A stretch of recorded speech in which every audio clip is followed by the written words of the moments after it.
Hello everyone, I'm Saket Bajpayee, Director of Prayas Physics Classes, Dehradun. Welcome students, welcome to the third lecture of Magnetism and Matter.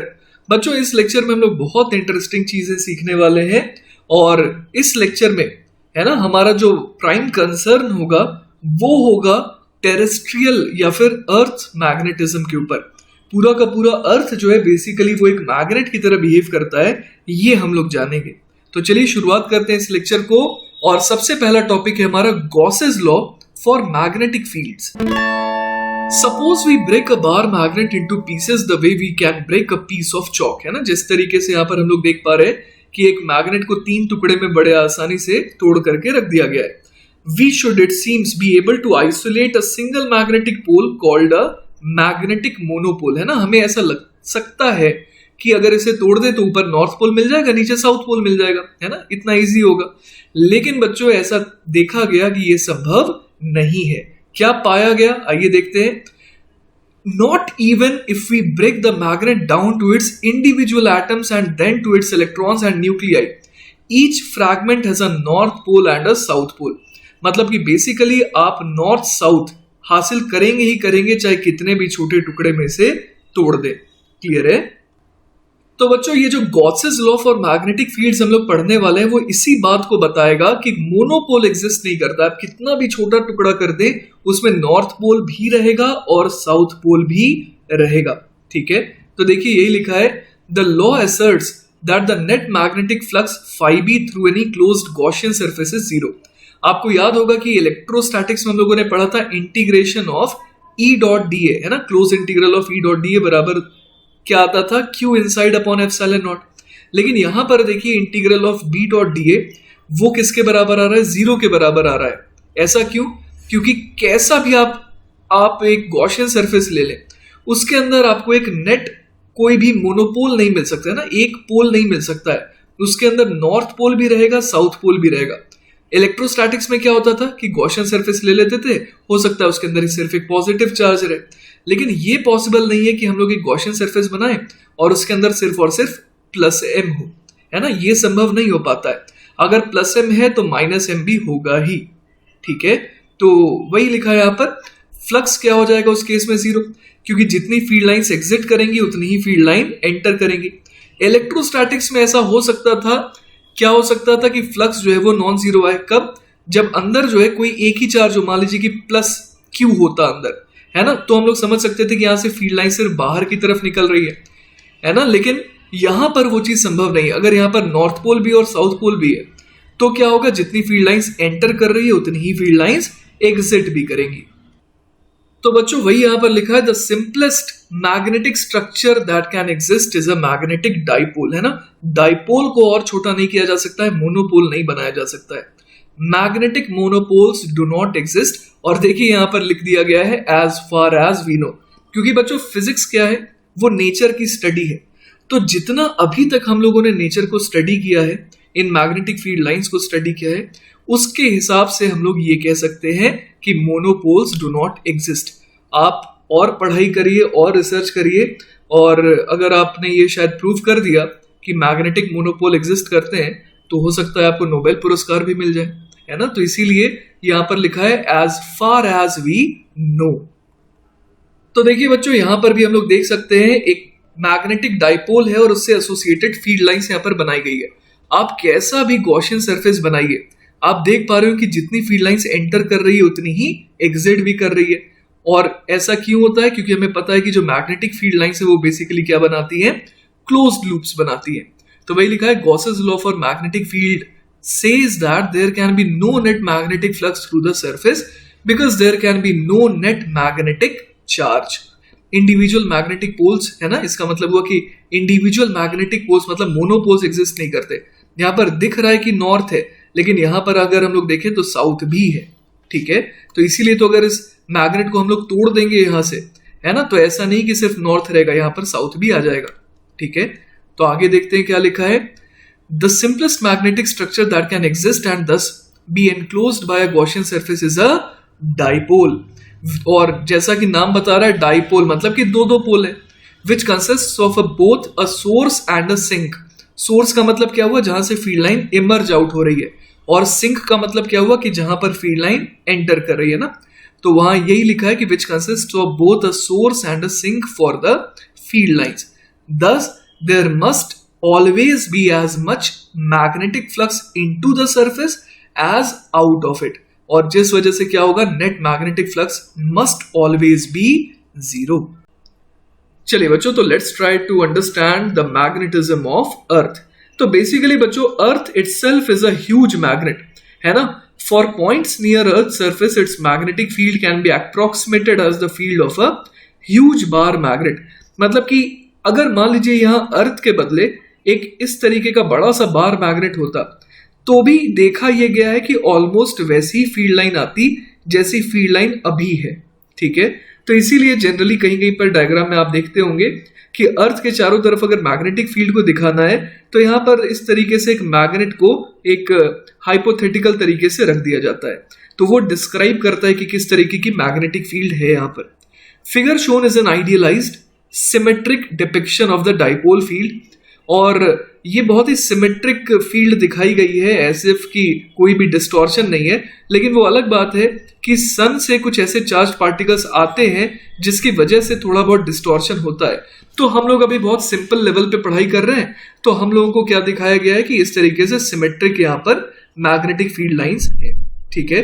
तो अगर इन field lines को study करना है तो हम लोग simply सोच सकते हैं कि यहाँ पर अर्थ के बदले क्या है, एक बहुत बड़ा सा बार मैग्नेट रखा है जिसको हम लोग क्या कह सकते हैं, मैग्नेटिक डाइपोल। तो बच्चों, अब तक हम लोगों ने देखा कि बेसिकली अर्थ के चारों तरफ जो मैग्नेटिक फील्ड है उसको एक्सप्लेन करने का एक बहुत आसान तरीका है कि हम लोग क्या मान लें कि अर्थ के अंदर एक बहुत बड़ा बार मैग्नेट है ना। तो इस बार मैग्नेट के लिए, है ना, या फिर इस मैग्नेटिक डाइपोल के लिए जो मैग्नेटिक डाइपोल मोमेंट एसोसिएटेड पाया गया है वो है 8 इंटू 10⁻22 जूल पर टेस्ला। और साथ ही साथ हम लोगों ने ये भी नोटिस करा कि जो मैग्नेटिक डाइपोल मोमेंट वेक्टर है वो अर्थ के रोटेशन एक्सिस के साथ बना रही है 11.3 डिग्री, ठीक है। तो बच्चों, अब नेक्स्ट पॉइंट पर आते हैं। If we suspend a bar magnet freely at a point near the earth surface, यहां पर फ्रीली का मतलब क्या हो गया, फ्रीली का मतलब हो गया कि सिर्फ अगर उसे हम लोग मैग्नेटिक फील्ड के इन्फ्लुएंस में रखें तो देखते हैं क्या होता है ना। It will stay along the magnetic field there, जैसा कि हम लोगों ने पढ़ रखा है कि एक मैग्नेटिक डाइपोल जो है उसको बेसिकली उस जगह पर जो प्रेजेंट मैग्नेटिक फील्ड लाइन है वो क्या करना चाहती है, अपने अलोंग अलाइन करवाना चाहती है। और साथ ही साथ the north pole will point towards the direction of the magnetic field, है ना। तो हम लोग यहाँ पर ये समझ सकते हैं कि जो मैग्नेटिक डाइपोल जिसको हम लोग यहाँ पर रखने वाले हैं, है ना, तो उसका नॉर्थ पोल कुछ यहाँ पर होगा, साउथ पोल कुछ यहाँ पर होगा, सच दैट कि मैग्नेटिक डाइपोल मोमेंट की डायरेक्शन किसके साथ मैच कर जाए। अगर मैं उस जगह जो मैग्नेटिक फील्ड लाइन है वहां पर अगर मैं क्या ड्रॉ करूं, टैंजेंट ड्रॉ करूं, तो उसके अलोंग ये अलाइन होना चाहिए, ठीक है। इसके अलावा बच्चों एक और चीज आप यहां पर नोटिस कर पा रहे होंगे कि एट द जियोमैग्नेटिक पोल्स, है ना, बेसिकली यहां पर दो एक्सिस है। एक तो वो एक्सिस है आर जो कि क्या है, वो एक्सिस है जिसके अबाउट अर्थ रोटेट करता है, और एक और एक्सिस हम लोग समझ सकते हैं जो कि एम से डिनोट किया जा रहा है। ये बेसिकली जियोमैग्नेटिक एक्सिस कहलाती है। तो जियोमैग्नेटिक एक्सिस के हिसाब से यहां पर इसको हम लोग क्या कहते हैं, जियोमैग्नेटिक पोल्स कहते हैं, है ना। तो ये कहलाता है जियोमैग्नेटिक नॉर्थ पोल और ये कहलाता है जियोमैग्नेटिक साउथ पोल।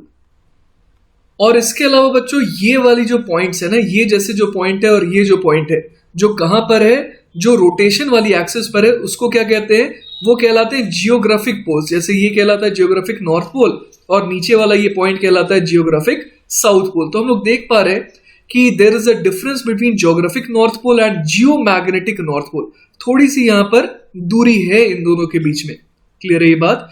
तो जो फील्ड लाइंस है ना, उसकी एक्सिस कौन सी है, ये एम ये एक्चुअली उसकी एक्सिस है क्योंकि उसी के अलोंग ये मैग्नेट है, ठीक है। तो हम लोग समझ पा रहे हैं कि जियोमैग्नेटिक नॉर्थ पोल पर जो नेट मैग्नेटिक फील्ड लाइन है वो कैसी है, बिल्कुल वर्टिकल है ना। तो इसीलिए यहां पर हम लोग समझ पा रहे हैं कि अगर कोई कॉम्पस रहेगा या फिर आप समझ लीजिए कि अगर किसी मैग्नेट को अगर आप यहां पर फ्रीली सस्पेंड करेंगे तो वो किस ओरिएंटेशन में आ जाएगा, बिल्कुल वर्टिकल ओरिएंटेशन में आ जाएगा, है ना। और इसका क्या रीजन है बच्चों? इसका ये रीजन है कि जो जियो मैग्नेटिक पोल्स हैं वहां पर मैग्नेटिक फील्ड का सिर्फ कौन सा कंपोनेंट आपको दिखाई देगा? वर्टिकल। बाकी जगह क्या हो सकता है? बाकी जगह वर्टिकल भी रह सकता है, हॉरिजॉन्टल भी रह सकता है, लेकिन जियो मैग्नेटिक पोल्स पे सिर्फ और सिर्फ क्या रहेगा? डेफिनेटली यहां पर रहेगा सिर्फ और सिर्फ मैग्नेटिक फील्ड का वर्टिकल कंपोनेंट। यहां पर हॉरिजॉन्टल कंपोनेंट की वैल्यू हो जाएगी 0। बच्चों एक और नोटवर्दी पॉइंट ये है कि जो अर्थ है जिसे हम लोग रिप्लेस कर सकते हैं एक बहुत बड़े बार मैग्नेट से, उसका साउथ पोल कहां पर होता है? उस मैग्नेट का साउथ पोल होता है जियो मैग्नेटिक नॉर्थ पोल की तरफ, और उस मैग्नेट का जो नॉर्थ पोल होता है वो कहां होता है? जियो मैग्नेटिक साउथ पोल पर। क्लियर है बच्चों? एक और इंपॉर्टेंट चीज यहां पर यह है कि अगर आप कहीं पर भी मैग्नेटिक फील्ड लाइन को अगर ले ले, है ना, तो अगर यहां पर मैं छोटा सा इस तरीके से एक मैग्नेटिक फील्ड लाइन वेक्टर बना रहा हूं, है ना, जिसको मैं बी वेक्टर से यहां पर डिनोट कर रहा हूं, तो इसके दो कंपोनेंट किए जा सकते हैं। एक तो हो जाएगा हॉरिजॉन्टल जिसको हम लोग बी एच कह सकते हैं, और एक हो जाएगा बी वी जिसको हम लोग vertical component of magnetic field कहते हैं। और आप यहां पर देख पा रहे हो कि जो बी एच है ना, जो अर्थ के मैग्नेटिक फील्ड का हॉरिजॉन्टल कंपोनेंट है, वो क्या आएगा? इस मैग्नेटिक डाइपोल मोमेंट की एक्सिस के बिल्कुल पैरेलल आएगा। और यही वजह है कि अगर हम लोग किसी मैग्नेटिक कॉम्पस को हॉरिजॉन्टली रखते हैं तो जो नीडल है वो किस डायरेक्शन अलाइन होती है? वो बीएच के अलोंग अलाइन होती है ना, कुछ इस तरीके से अलाइनमेंट होता है उसका। तो जो उस कॉम्पस नीडल का नॉर्थ पोल होता है उसको बेसिकली खींचता है ये साउथ पोल, और जिसकी वजह से हमें पता लगता है कि जियो मैग्नेटिक नॉर्थ पोल किस तरफ है ना। तो ये कंफ्यूजन में नहीं रहिएगा कि जो मैग्नेटिक कॉम्पस की नीडल है वो आपको एग्जैक्टली गाइड कर रही है अर्थ के ज्योग्राफिक नॉर्थ पोल की तरफ, नहीं, वो हमें किसकी तरफ गाइड करती है? वो हमें गाइड करती है जियो मैग्नेटिक नॉर्थ पोल की तरफ। क्लियर है ये बात? इसके अलावा बच्चों कुछ इंटरेस्टिंग बातें भी है जो हम लोग देख सकते हैं, जैसे कि आपके दिमाग में ये प्रश्न आ रहा होगा कि आखिर अर्थ के अंदर ऐसा क्या होता है कि वो एक मैग्नेट की तरह बिहेव करता है। तो देखिए उसका जवाब बड़ा सिंपल सा है कि we do not know exactly why earth itself is a magnet. लेकिन बच्चों इसके लिए कुछ थ्योरीज हैं जो अभी दी गई है जिसको लोग काइंड ऑफ अभी के लिए मान ले रहे हैं। क्या है वो देखते हैं। The configuration of earth's magnetic field is like that of a strong bar magnet placed near the centre of the earth. ये तो हम लोगों ने देखा। But earth is not a magnetised chunk of iron like a bar magnet, है ना। वो तो हम लोग बार मैग्नेट हाइपोथेटिकल वहां पर मानते हैं, ऐसा नहीं कि सचमुच में अंदर एक अर्थ के अंदर एक बार मैग्नेट गड़ा हुआ है, ऐसा नहीं है ना, कि हम लोग खोदेंगे मिट्टी और वो मैग्नेट मिल जाएगा, ऐसा नहीं होता है। तो क्या लिखा है? It is simply too hot for individual atoms to hold to a proper orientation, so the explanation must lie with electric currents deep in interior, है ना। तो अब सोचते हैं कि आखिर इलेक्ट्रिक करंट अंदर कैसे आ जाएंगे। About 2000 kilometres below the outer rocky mantle, है ना, आपको याद होगा कि 3 लेयर्स होते हैं ना, core, crust, mantle, which itself is almost 3000 kilometres thick, lies the molten part that surrounds the solid centre. Clear है? हमें पता है कि जो अर्थ का सेंटर है वहां पर बेसिकली इतनी ज्यादा गर्मी होती है ना, इतना हाई टेम्परेचर होता है कि वहां पर सारी चीजें मोल्टन फॉर्म में रहती है। एक और बात मैं आपको बता दूं कि अर्थ के सेंटर का जो टेम्परेचर है वो ऑलमोस्ट सन के एक्सटर्नल टेम्परेचर के बराबर होता है। तो इतना हॉट है अर्थ का जो कोर पार्ट है, सेंट्रल पार्ट है।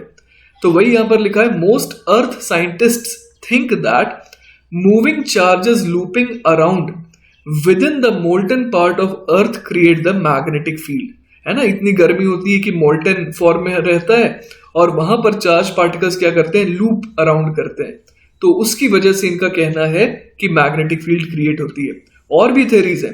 सम अर्थ scientists speculate that the electric currents are the result of convection currents from heat rising from the central core, and that such convection currents combined with the rotational effects of the earth produce earth's magnetic field। तो ये सारी theories है बच्चों, है ना, कि यहाँ पर जो मोल्टन पार्ट है उसके मोशन की वजह से और रोटेशन के इफेक्ट को कंबाइन कर दे तो उसकी वजह से अर्थ की मैग्नेटिक फील्ड आती है। Because of the Earth's great size, the speed of moving charges need only be about a millimeter per second to account for the field. A firmer explanation awaits more study. है ना, तो basically ये सारी बातें जो मैंने बताई बस आप एक बार गो थ्रू कर लीजिए ताकि आपकी जो क्यूरियोसिटी है ना, वो थोड़ी फुलफिल हो जाए. बाकी एज सच ये एग्जाम में तो नहीं पूछा जाने वाला है ना, बस थ्योरी जो है वो आपको थोड़ा उसका आइडिया होना चाहिए. पर हाँ, इंपॉर्टेंट बात यह है कि अभी भी ऐसे लोगों की जरूरत है जो और डेप्थ में स्टडी करके बताएं कि भाई क्या और बेटर एक्सप्लेनेशन हो सकता है कि why earth behaves like a magnet. इसके अलावा बच्चों कुछ और इंटरेस्टिंग बातें हैं जो आप एक बार पढ़ सकते हैं, है ना. As samples of rock are tested from different strata formed throughout geological time, है ना, मतलब कि वो बता रहा है कि कैसे हम लोगों ने एनालाइज करा मैग्नेटिक फील्ड को. The magnetic field of the earth for different periods can be charted. The evidence shows that there have been times when the magnetic field of the earth has diminished to zero. है ना, अभी जो present scenario है वो हमेशा नहीं रहा था. ऐसा भी हो चुका है कि अर्थ की मैग्नेटिक फील्ड जीरो थी, followed by reversal of the poles, और पोल्स का भी रिवर्सल हो गया था. मतलब जहां पर अभी हम लोग उस इमेजिनरी पोल बार मैग्नेट का साउथ पोल मानते हैं, वहां पर कभी नॉर्थ पोल भी रहा है. More than 20 reversals have taken place in the past 5 million years. The most recent occurred 700,000 years ago. Prior reversals happened 870,000 and 950,000 years ago. क्या मजेदार बातें चल रही है. Studies of deep sea sediments indicate that the field was virtually switched off for 10,000 to 20,000 years just over 1 million years ago. बहुत पुरानी बात है. We cannot predict when the next reversal will occur because the reversal sequence is not regular, है ना. इन लोगों को कोई ऐसा कोई साइकिल नहीं मिला, पीरियोडिक फिनोमेना नहीं मिला. But there is a clue in recent measurement that show a decrease of more than 5% of the Earth's magnetic field strength in the last 100 years. If this change is maintained, we may well have another reversal within 2000 years. तो हम लोग में से कोई भी ये देखने के लिए उस समय नहीं रहेगा रेडी. एक और इंटरेस्टिंग बात है बच्चों कि the reversal of magnetic poles is not unique to the earth. सूरज है ना, the sun's magnetic field reverses regularly. ये देखा गया कि उसका फिनोमेना काफी रेगुलर है और पीरियड ऐसा है जो इजीली ऑब्जर्वेबल है with a period of 22 years. चलिए बच्चों, तो इस लेक्चर का सबसे इंपॉर्टेंट टॉपिक आ गया है, वो है elements of the earth's magnetic field. तो बेसिकली बच्चों, the earth's magnetic field at a point on its surface is usually characterised by 3 quantities. और ये 3 क्वांटिटीज होती है डेक्लिनेशन, इंक्लिनेशन, और उसका एक और नाम होता है डिप, और तीसरा है horizontal component of the field. सबसे पहले मैं आपको एक जानकारी दे दूं कि जो horizontal component of the field होता है उसका इतना इंपॉर्टेंस इसलिए होता है क्योंकि जनरली हम लोग जब मैग्नेटिक कॉम्पस है ना उसका इस्तेमाल करते हैं तो हम लोग उस कॉम्पस को रखते हैं हॉरिजॉन्टली, है ना. तो वो अफेक्टेड जो नीडल है वो बेसिकली अफेक्टेड किसकी वजह से होती है? अर्थ के मैग्नेटिक फील्ड के हॉरिजॉन्टल कंपोनेंट के साथ. क्लियर है ये बात? तो इन तीनों को मिला करके क्या कहते हैं? Elements of the earth magnetic field. तो सबसे पहले हम लोग शुरुआत करेंगे डेक्लिनेशन से. तो देखिए बच्चों, डेक्लिनेशन को समझने के लिए सबसे पहले हमारे को जानना होगा कि ये geographical meridian at the point P का मतलब क्या है और magnetic meridian at the point P का मतलब क्या है. A plane passing through the geographic poles that is through the axis of rotation of the earth and a given point P on earth's surface is called the geographical meridian at the point P. तो चलिए पहले मैं आपको ये geographical meridian explain कर देता हूं. मान लीजिए बच्चों आपके पास एक ग्लोब है ना. अब हमारे को ये दिख रहा है कि ये geographical नॉर्थ पोल है, ये geographical साउथ पोल है और लेटर से ये कोई पॉइंट P है. अब आप एक काम करिए, आप ग्लोब को घुमा करके इस तरीके से पी पॉइंट को ले आइए सच दैट कि ये नॉर्थ, साउथ और पी है ना बिल्कुल यहां पर आ जाए. ठीक है, तो ये देखिए बच्चों, मैंने ग्लोब को घुमा करके पी पॉइंट को मैं यहां पर ले आया. अब आप एक प्लेन तो इमेजिन कर सकते हैं. कैसा प्लेन? एक ऐसा प्लेन जिसमें ये नॉर्थ पोल हो, ये साउथ पोल हो और ये पॉइंट पी हो. एक प्लेन हम लोग इमेजिन कर सकते हैं जिसमें नॉर्थ पोल, साउथ पोल और ये पी पॉइंट, और ये पी पॉइंट कहां पर है? ये सरफेस का पॉइंट है. ठीक है, तो ये तीनों पॉइंट्स एक प्लेन में शामिल तो किए जा सकते हैं. तो आप इमेजिन करिए उस प्लेन को. वही प्लेन बच्चों क्या कहलाता है? वही प्लेन कहलाता है geographical meridian at the point P। तो बच्चों अब बात करते हैं मैग्नेटिक मेरिडियन की। तो बेसिकली जैसे अभी अभी हम लोगों ने क्या करा, हमने P पॉइंट और नॉर्थ पोल और साउथ पोल को मिला करके एक प्लेन बनाया, वैसा ही काम करना है। बस अब जो ज्योग्राफिक नॉर्थ पोल हमने पिछली बार लिया था उसके बजाय जियो मैग्नेटिक पोल्स को लेना है। पॉइंट P और दोनों जियो मैग्नेटिक पोल्स, इन दोनों को मिला करके हमें क्या बनाना है, एक प्लेन बनाना है। तो आइए ट्राई करते हैं। यहाँ पर जैसे कि आप देख पा रहे हैं, यहाँ पर मैंने मैग्नेटिक नॉर्थ और मैग्नेटिक साउथ को यहाँ पर दिखा रखा है ना। आपको क्या करना है, ये जो डाइपोल की एक्सिस है ना, इसके अबाउट आप क्या करिए, अर्थ को घुमा दीजिए। मैं घुमाने इसलिए कह रहा हूं ताकि आपको विजुलाइज करने में इजी पड़े। अब ये घुमाने पर पॉइंट P जो है वो कहां पर दिखेगा, वो कहीं यहां पर दिखेगा, है ना। तो मैंने घुमा दिया अर्थ को और अब जो है मुझे P पॉइंट यहां पर दिख रहा है। तो आपको साफ दिख रहा हो कि मैग्नेटिक नॉर्थ, मैग्नेटिक साउथ और इस P पॉइंट, इन तीनों को मिला करके एक प्लेन बनाया जा सकता है ना। तो अब आप ये समझिए कि डेक्लिनेशन जिसको हम लोग समझने की कोशिश कर रहे हैं, है ना, वो क्या है। तो बेसिकली सबसे पहले ये जो प्लेन है इसका नाम क्या है, इसका नाम है मैग्नेटिक मेरिडियन, ठीक है। और इसके पहले जो हम लोगों ने प्लेन बनाया था उसका नाम था ज्योग्राफिकल मेरिडियन। तो बेसिकली डेफिनेशन जो डेक्लिनेशन की है वो क्या कहती है कि the angle made by the magnetic meridian eight a point with the geographical meridian is called the declination eight that point. Clear है बात। तो इन दोनों प्लेन के बीच में जो एंगल होगा वो क्या कहलाएगा, डेक्लिनेशन एट दैट पॉइंट। चलिए बच्चों, तो अब सेकंड एलिमेंट के बारे में बात करते हैं जो कि है इंक्लिनेशन या फिर डिप। तो ये बहुत ही इंपॉर्टेंट है। इसकी डेफिनेशन क्या है आइए देखते हैं। The angle made by the earth's magnetic field with the horizontal direction in the magnetic meridian is called the inclination और डिप एट दैट पॉइंट। तो आइए बच्चों, मैं किसी हॉरिजॉन्टल सरफेस का टॉप व्यू दिखा रहा हूं, ठीक है। मान लीजिए ये हॉरिजॉन्टल सरफेस है, ये जो स्क्रीन है ये हॉरिजॉन्टल सरफेस है।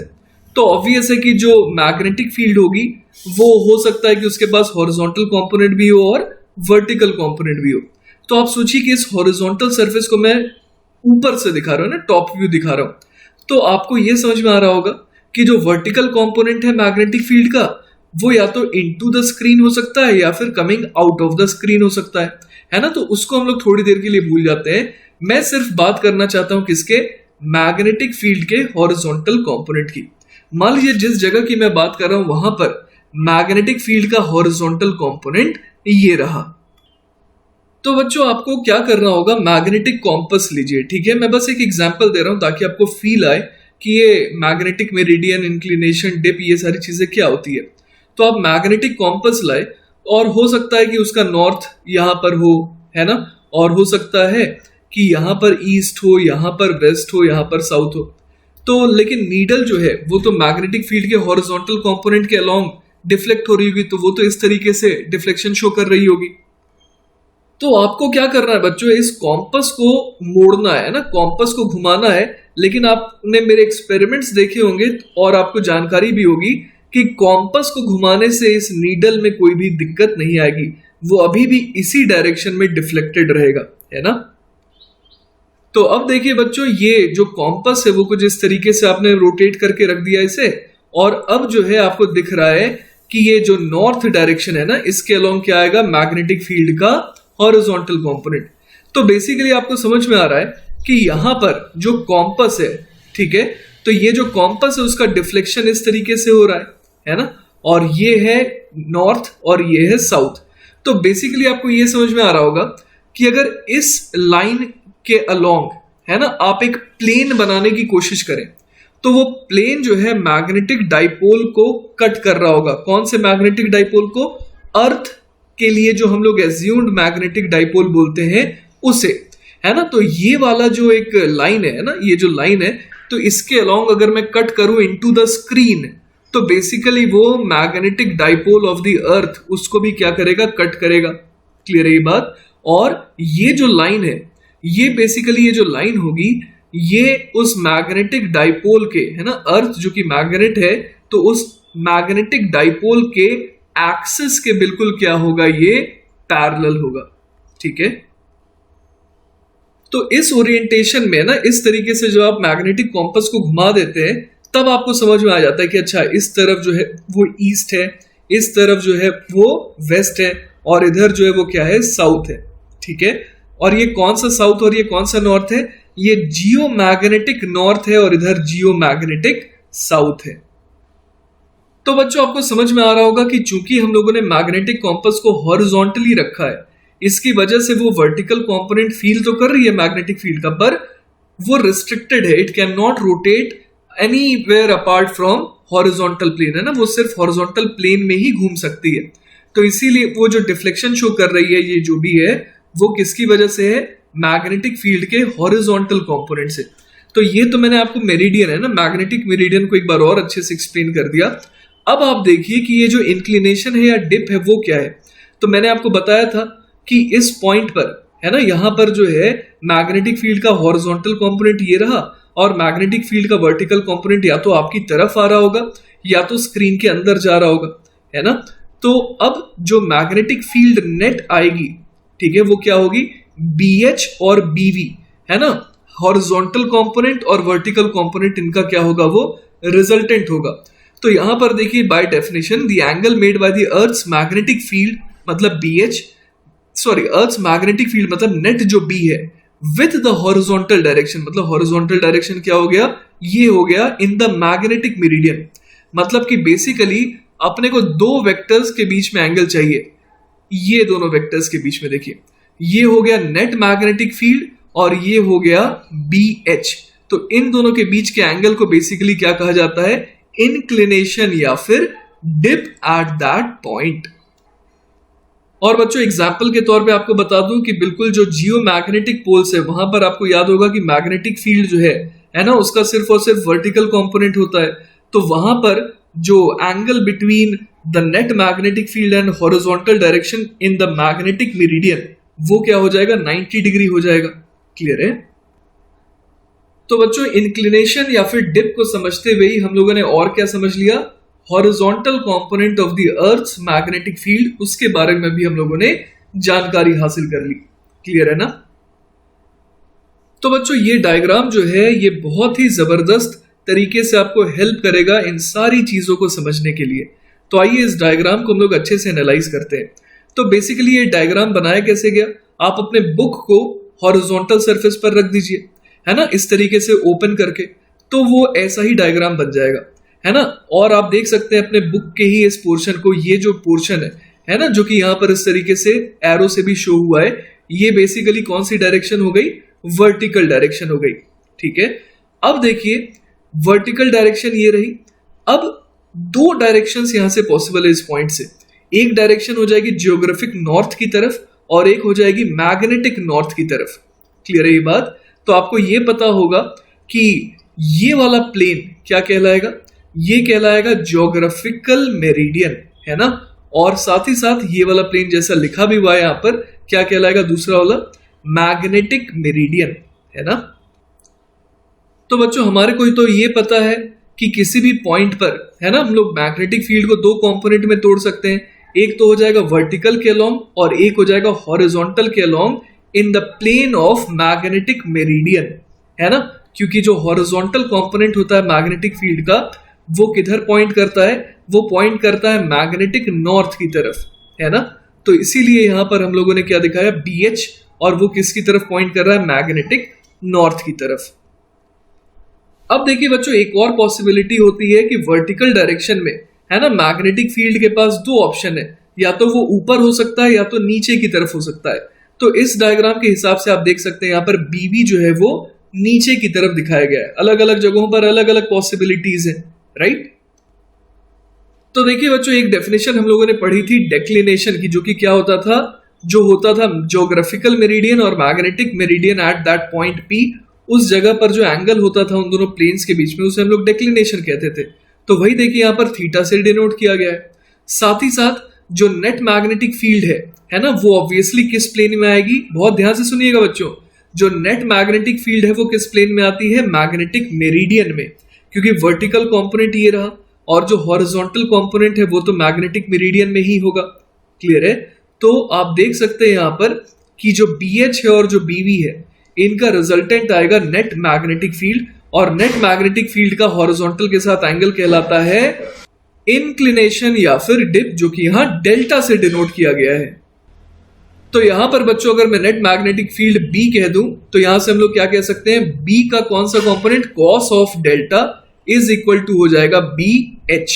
ऑलराइट, एक और चीज बच्चों मैं आपको विजुलाइज करा देता हूं कि ये जो मैग्नेटिक मेरिडियन वाला प्लेन यहां पर दिखाई दे रहा है ना, तो उसमें जो ये वाला एज है, इसी को अगर और नीचे एक्सटेंड करें तो ये किसे हिट करेगा, जो अर्थ है ना, उसको जो हम लोग रिप्लेस करते हैं एक मैग्नेटिक डाइपोल से, ये उस मैग्नेट को हिट करेगा। तो मैं बस एक हाइपोथेटिकल एक इमेजिनरी डायग्राम दिखा रहा हूं, किसका, उस मैग्नेटिक डाइपोल का, है ना, जो कि अर्थ का रिप्लेसमेंट होता है। तो यहां पर हम लोग दिखा सकते हैं कि ये हो जाएगा कौन सा पोल, साउथ पोल, और ये हो जाएगा north pole of that bar magnet, है ना, जो कि अर्थ का रिप्लेसमेंट है एक तरीके से। और यही वजह है कि यहां पर इस P पॉइंट पर अगर मैं एक मैग्नेटिक कॉम्पस को रखूं हॉरिजॉन्टली, तो वो इस तरीके से अलोंग BH वो डिफ्लेक्शन शो करता है, क्योंकि साउथ पोल उसे अपनी तरफ खींचना चाहता है। ऑलराइट, तो बच्चों मुझे पता है कि आपके दिमाग में ये थॉट आ रहा होगा कि वर्टिकल मैग्नेटिक फील्ड कहां पर होती होगी। तो मैंने देखिए क्या करा है, इस मैग्नेट को आधे में डिवाइड कर दिया है। तो जो ऊपर वाला पोर्शन है उसे 1 नंबर दे दीजिए, नीचे वाला पोर्शन है उसे 2 नंबर दे दीजिए। तो जो भी 2 नंबर वाले पोर्शन है वहां पर मैग्नेटिक फील्ड जो है वो वर्टिकली अपवर्ड है, और जो 1 वाले पोर्शन है वहां पर मैग्नेटिक फील्ड का जो वर्टिकल वाला कंपोनेंट है वो वर्टिकली डाउनवर्ड है। क्लियर है? चलिए बच्चों, तो अब हम लोग बात करते हैं डिप सर्कल के बारे में, जो कि एक apparatus है जिसका पर्पस है डिप को मेजर करना एट एनी पॉइंट। तो सबसे पहले मैं आपको बताता हूं कि हम लोग यहां पर कॉन्सेप्ट क्या यूज करते हैं।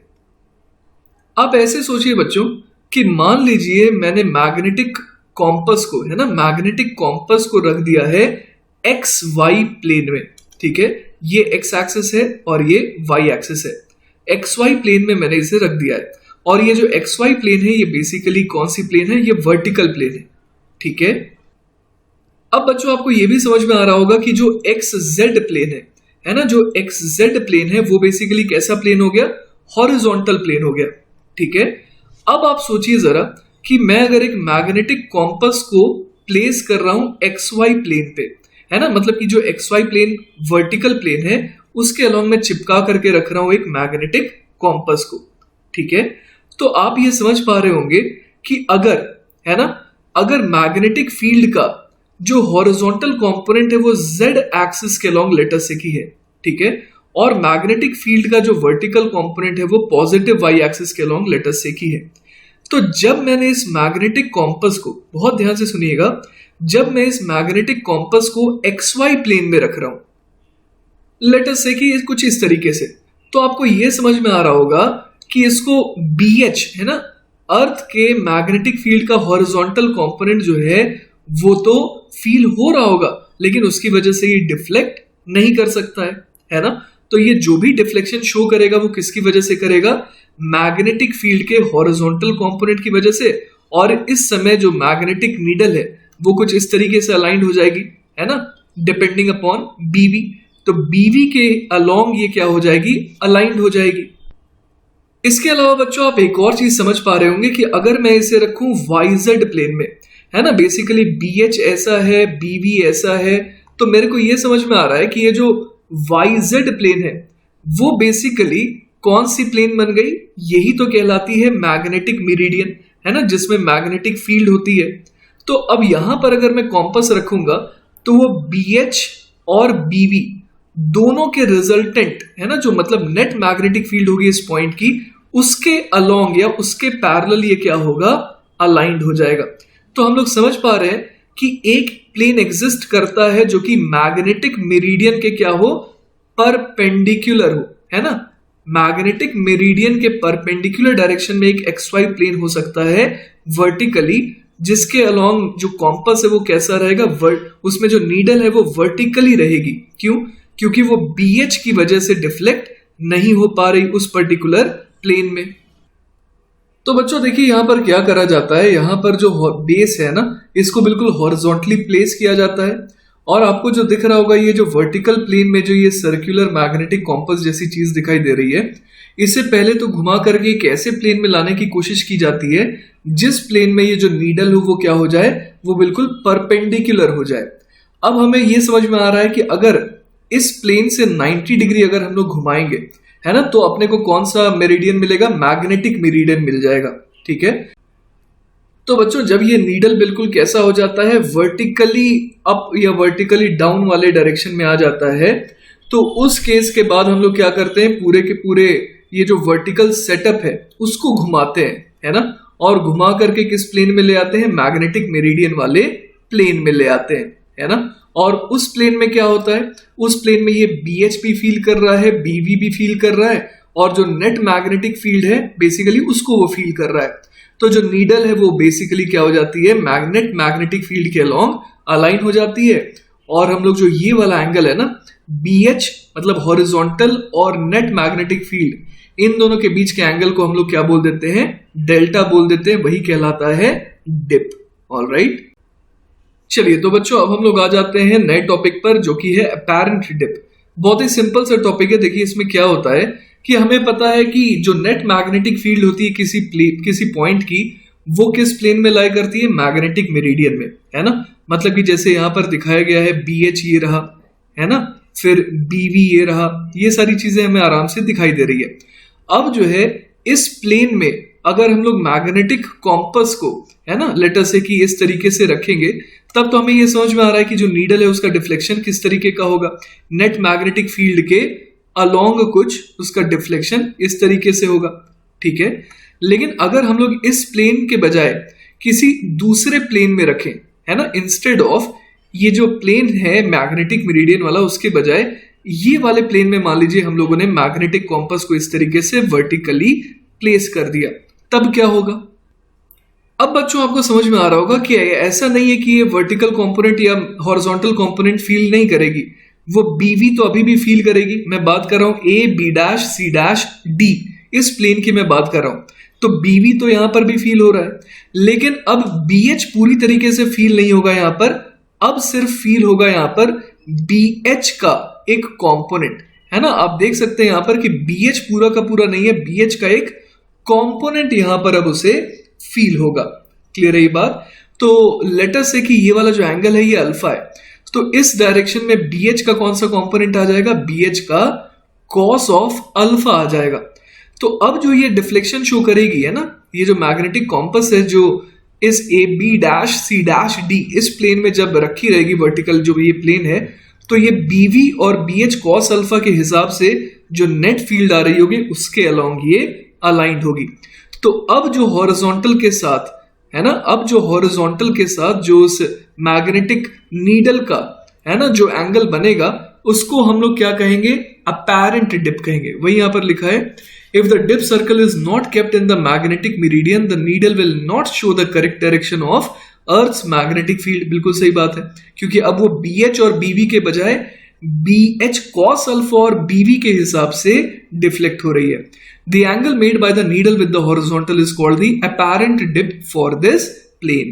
ठीक है, और अगर मैग्नेटिक मेरिडियन में रखते तब जो डेल्टा आता उसे हम लोग कहते ट्रू डिप या फिर सिंपली डिप।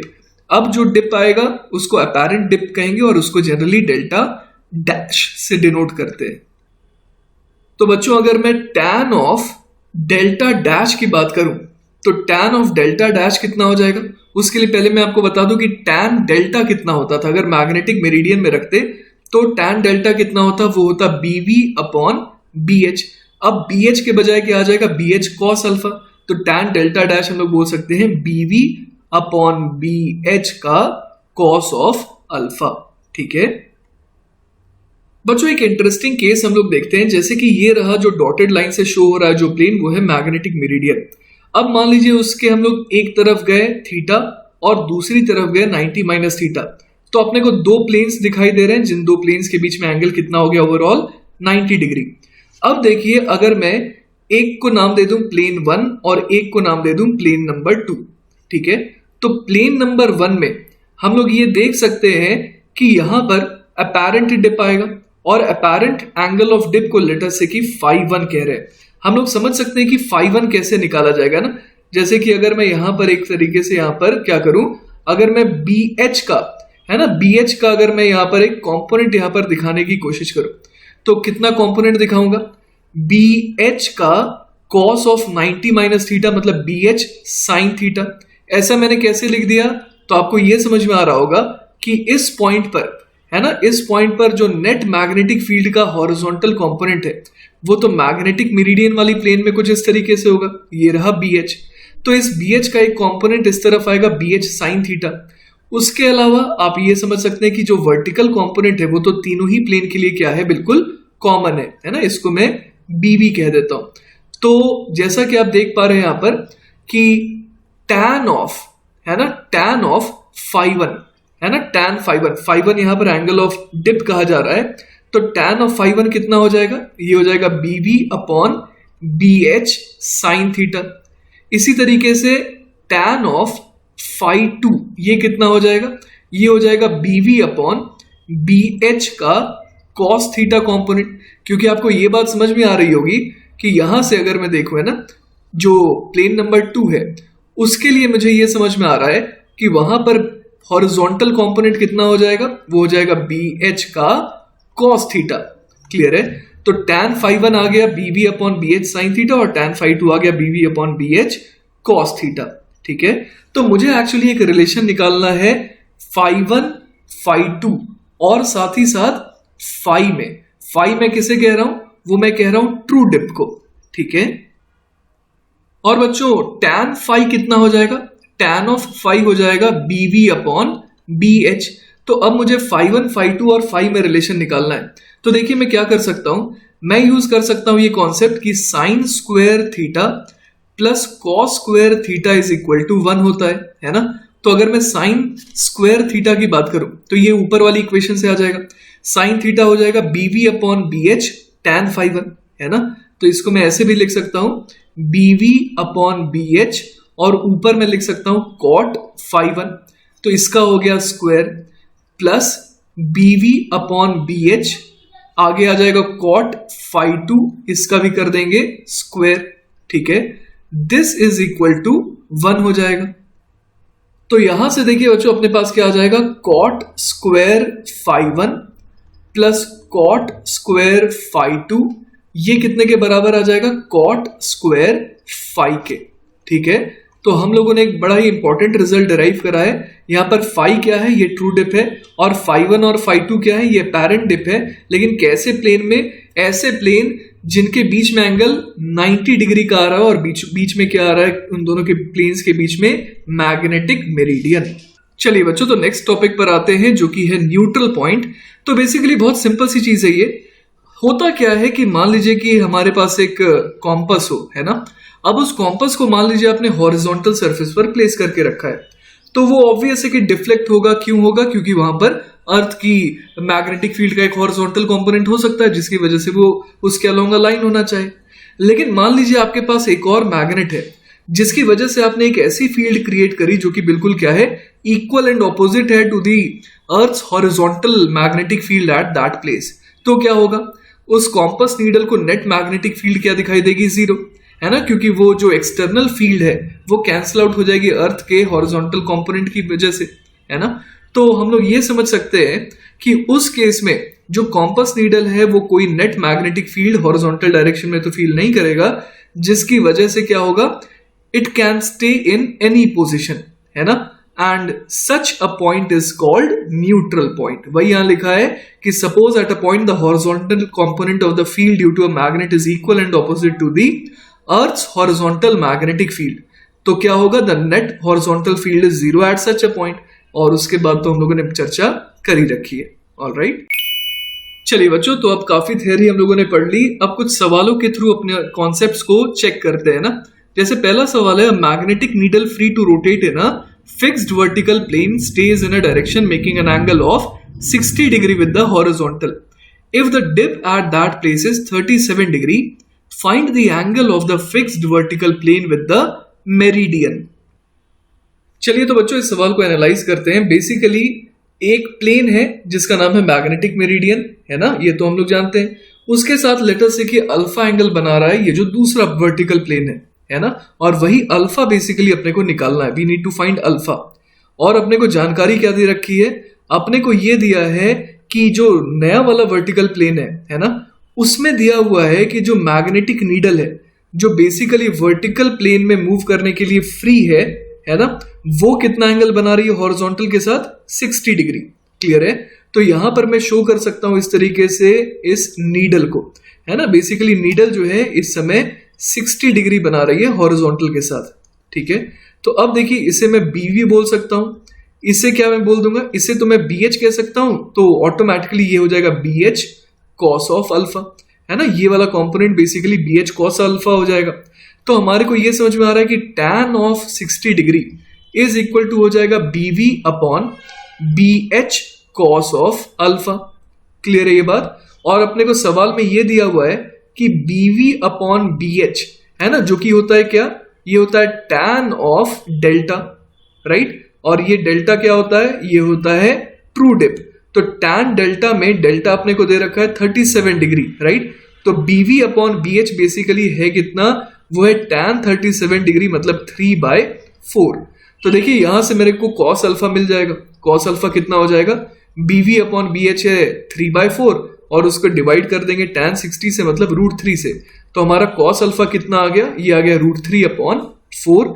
इसका मतलब ये हो गया कि अल्फा की वैल्यू क्या हो गई, cos इनवर्स √3 डिवाइडेड बाय 4। और बच्चों ये वैल्यू लगभग होती है 64 डिग्री। क्लियर है? चलिए बच्चों, तो नेक्स्ट सवाल देखते हैं। A dip circle shows an apparent dip of 60 degree at a place where the true dip is 45 degree.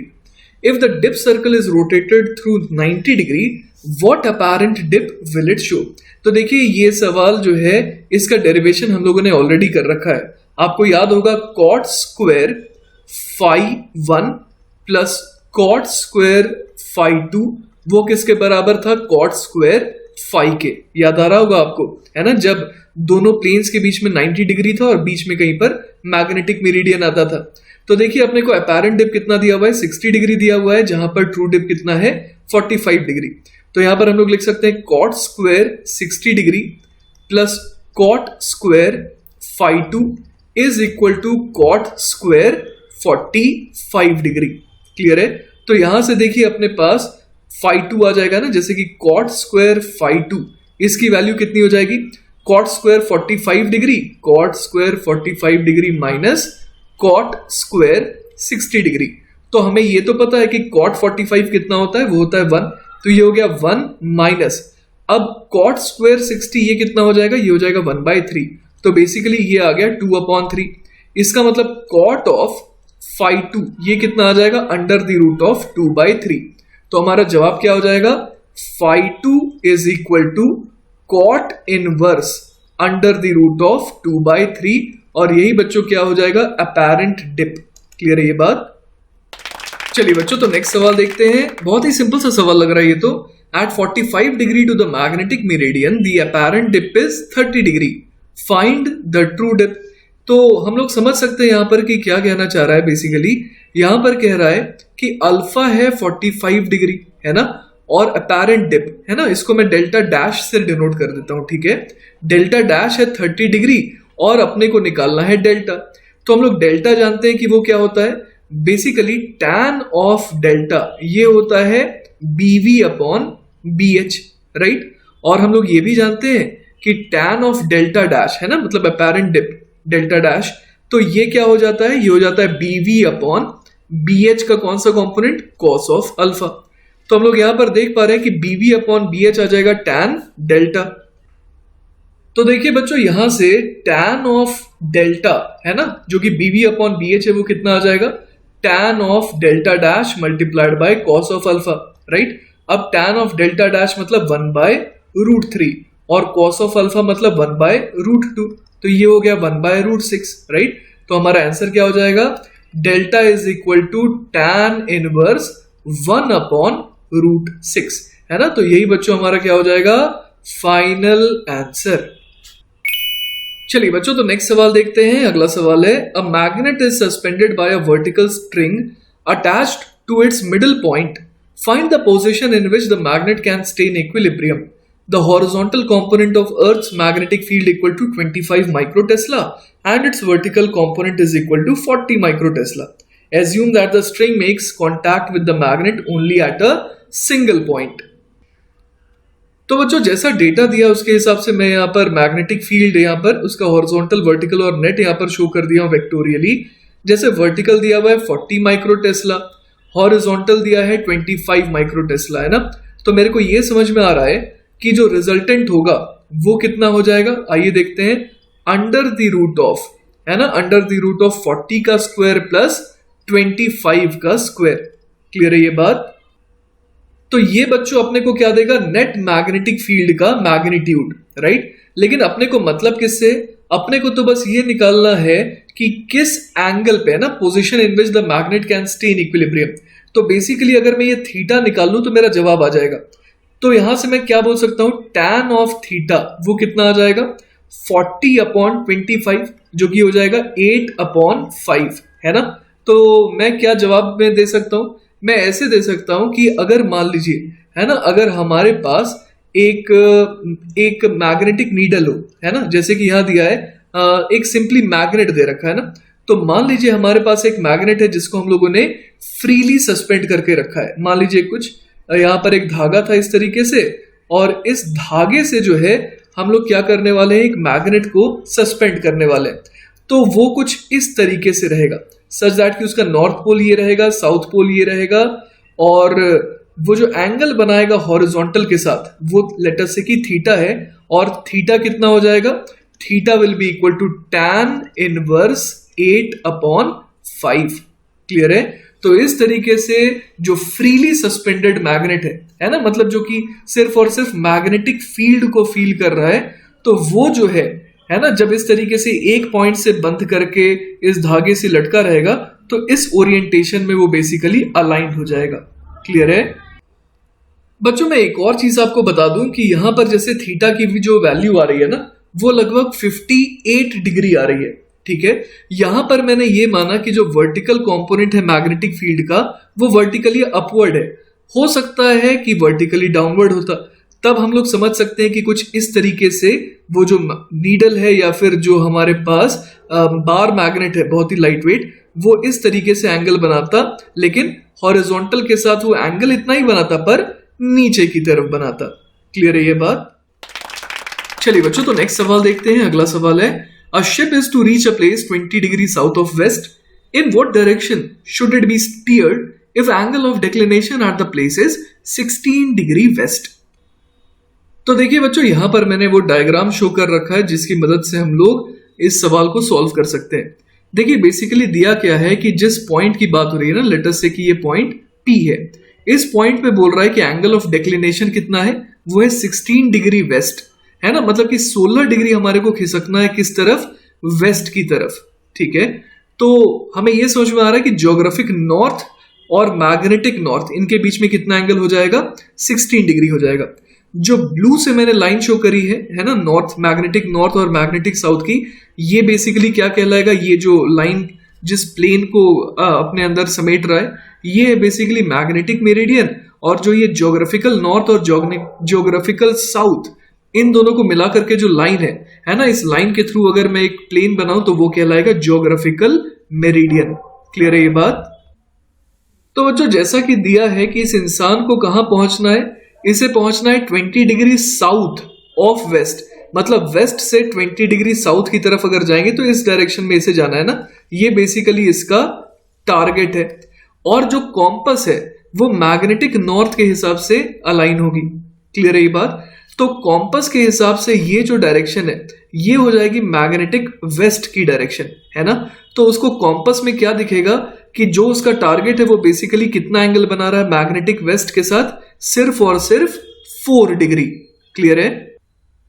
तो बच्चों कॉम्पस के हिसाब से, है ना, जो रीड करने वाला इंसान है उस कॉम्पस को, उसको क्या कहना चाहिए कि कॉम्पस के हिसाब से उसे 4 डिग्री साउथ ऑफ वेस्ट जाना चाहिए ना।